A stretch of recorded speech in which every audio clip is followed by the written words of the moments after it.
type of operator that we were talking about in the previous video is actually of the type unary. So this operator, the operators are classified into three forms. The first is the unary, the second is the binary operator, and the third is known as the ternary operator. So this type of operator that we were talking about is of type unary. Why is this unary? Because it only takes one operand, but when we talk about binary, it takes two operands. But in unary, we have only one operand to operate on. In ternary, we have three operands to operate on. So let's have a look at what we have already seen in our codes. So when we talk about binary operators, we can actually look at the arithmetic addition operators. Arithmetic operators are usually binary operators because this addition operator can only perform a function or it can work if it has two operands in both sides of this operator. So on the left side of this operator, it has got one operand, which is a numeric value, and it has also got another operand, which is also a numeric value on the right side of this of itself. So it takes two operands for it to function. But for this type of operator, it only takes one operand to function. So this type of operator can take a certain value to determine what sort of primitive data type does it belong to. So if we pass a string value, suppose this, we can pass this as a string value, this type of operator is going to produce the value of string. So it's actually telling us that this value that we passed to it, to test, it has checked it and it has determined that it is a primitive data, it belongs to a primitive data type of string. Now if we write this on our program like this, then it's going to read that it's a numeric data type. So this one belongs to the primitive data type of number, so this type of operator is going to determine that, and it's going to produce the value of number, or it's going to tell us that this belongs to the primitive data type of number. So let's have a demonstration of this type of operator. We need to first create a variable, and we can use our previous values for our new variable. We can name this as Typeof demo, and we are going to store the output that's going to be produced by the type of operators, and we're going to use the value from our variable string1. Let's save this, and we already have this type of demo passed as the argument of this alert function, and we are going to output it on our browser. So let's save this, and our browser correctly identifies the primitive data type of string from this variable string1. So what it did was it looked into the computer's memory first. So if this type of operator sees something like a declaration, a single declaration like this that ends with a semicolon, it's going to produce the value of undefined, which means this type of operator has found nothing inside the computer's memory. It has found nothing inside the computer's memory because this string1 variable needs to contain a value. This type of operator only operates on a value that's being stored inside the computer's memory, or that's being stored inside the variable. So when this value is being stored inside the variable, that variable only then has an existence inside the computer's memory.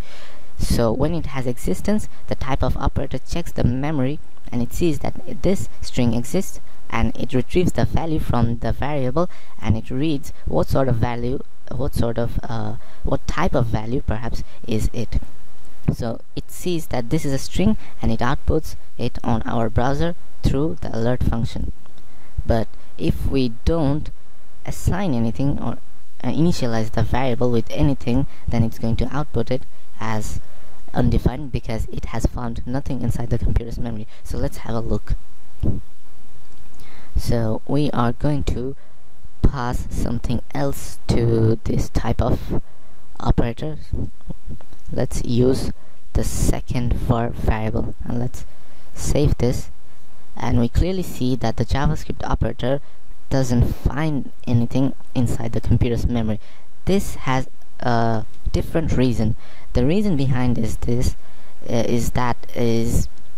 this second var variable is actually coming after the type of demo operator, type of demo variable. So this variable is being declared first, and it's being stored inside the computer's memory first. So when it's going first, it does not see what's coming after this second var.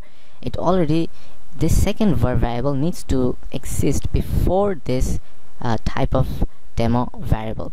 So because it does not exist before, it only exists after, this type of operator assumes that there is no such thing as second var variable, and it produces the result of undefined. Now, what if we change such precedence? Is it going to work? Let's have a look. Let's cut this, and we're going to shift it after the second var declaration, and let's save this. Now we correctly see that the type of operator successfully understands and it determines the primitive data type of the variable that's stored inside the variable of second var. Now what happened is that this type of operator sees that this second var has been declared, and it's initialized with the value of 5. So when it has got the value of 5, it sees that this value is a number. So it reads this, and it determines that it's a number and stores that value of number inside the type of demo, and it's being produced on the browser through the alert function. Now what if we pass an empty object or empty object literal inside this type of operator? Is it going to understand that? Let's have a look. So we need to create another variable we can name it as empty object, and because this object is not going to hold anything, then we are only going to assign it with the curly braces to initialize it, so that our type of operator can find it inside the computer's memory. Now we need to use curly braces for this. Let's save this, and we are going to pass this empty object variable as the operand of our type of operator, and let's save this and view it on our browser, and it correctly understands and determines the primitive data type of object which is being contained inside the variable of empty object. So what we have done, although this empty object does not hold any sort of value inside its curly braces, but it still is being initialized. So what it does inside the computer's memory is that it tells the compiler that this empty object realistically needs to exist inside the computer's memory, although it's not going to hold anything right now, but it's going to hold something else after some time, or after a certain script is running. So when we look at this empty object, this tells the compiler that this memory is going to be assigned to an object. Although we haven't discussed functions or objects in this chapter, we are going to discuss it very soon. But first we are going to look at functions in our next chapter. Now this type of operator is used to determine what sort of primitive data type is from a certain value that is being stored inside a variable. We can also determine null types and even Boolean types. So I've just shown you a few examples, and you can actually try them by yourself. What you need to do for determining a Boolean data type is very simple. Let me show you one example of Boolean data type. So let's create another variable called bool, and it's going to store the Boolean value of true. Remember that Boolean can only the Boolean is actually consisting of true and false. So we have created this variable and we are storing the boolean value of true, and we need to pass this as the operand of the Typeof operator. We can actually directly pass this boolean value type, value literal, to our Typeof operator, and it's going to correctly determine what sort of primitive data type does this belong to. Now let's write true and let's see what happens. Let's save this, and it correctly identifies this boolean data type. So you can do or use this Typeof operator in two ways. The first way is through a variable, or you can also use it directly using your values. Now the last thing that we are going to talk about in this chapter is the reserved words and the keywords. So basically there are two major differences between keywords and reserved words in JavaScript programming. You'll actually find both of these terms in other programming languages too. So let's first start with keywords.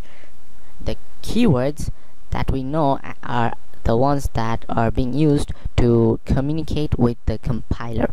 So this var is actually a keyword in JavaScript. This Typeof is also a keyword in JavaScript. What it does is that it actually sends a command to the compiler and ultimately to the computer about what the programmer wants and what it's going to do and how is it going to function or how is it going to behave according to this keyword. So when we use this var keyword, it's actually telling the compiler that we are going to introduce or declare a variable that either can contain a value or it might not contain a value initially. Now when we use this keyword, it's actually signaling something to the compiler. It's signaling that we are going to name a variable, suppose string 1, and this might contain a string value of something like 1, 2, 3. So what this keyword is implying is that you must store this value inside the computer's memory. So keywords are basic or fundamental parts of JavaScript programming. So you can't use these keywords inside your identifiers or inside your naming conventions. So what we understand by identifier, I've actually discussed this identifier previously in previous videos, but let's have a review of this identifier. Identifiers are actually or basically names. So this name that we use, that a programmer defines by himself, is called an identifier. This variable name that we created by ourselves is an identifier. This term identifiers are also used for objects, like we have created an empty object and we named it as empty ob. So this is an object and this is also an object identifier or object name. We will also look at functions later on, but we create a function like this. So we can declare a function like calculate. Don't worry, I'll be discussing about this function in the later chapter, but I'm trying to give you an example of how these keywords work. So this function actually does nothing right now. So what this function has is it contains an identifier. This identifier is the name that is given by the programmer himself, and this is the keyword. This keyword is telling the compiler that the programmer is going to start a new function that's going to hold a certain number of codes, and that's going to hold certain number of behaviors, or it's going to hold, or it's going to return, suppose, a sum of values or anything that the programmer wants. So when we want to name our variables, when we want to name our objects, or when we want to name our functions, we can't use these keywords. There are several keywords. I'll be showing a list of you, but before, we need to understand what are reserved words. Reserved words are several words that are kept aside for future use by JavaScript or ECMAScript 5. Now reserved words aren't actually keywords right now, but it's actually discouraged to use them inside our programs or scripts. So we can't use the reserved words or the keywords inside our programs. Now let's have a look. Let us have a look at what are the keywords and what are the reserved words. I'll be showing you a list from javasamples.com. Please check the description below if you want to look at the list, and I'll be posting this website on the description. Let's bring up the browser, and here we go. About the keywords, we have break, case, catch, continue, do, else, finally, and we also have this reserved words of abstract, Boolean, byte, so you can't actually use them inside your programs. You can only use them to communicate with your compilers like this. So that was all about it for chapter 3, but please leave your comments if you face any problem, or if you want any other sort of videos to be made. Please leave your comments, and don't forget to subscribe to my channel and share my videos. If you like them, please give a thumbs up, and stay tuned for more, and I'll be coming up with all sorts of programming videos. So see you later, and happy coding, and salam.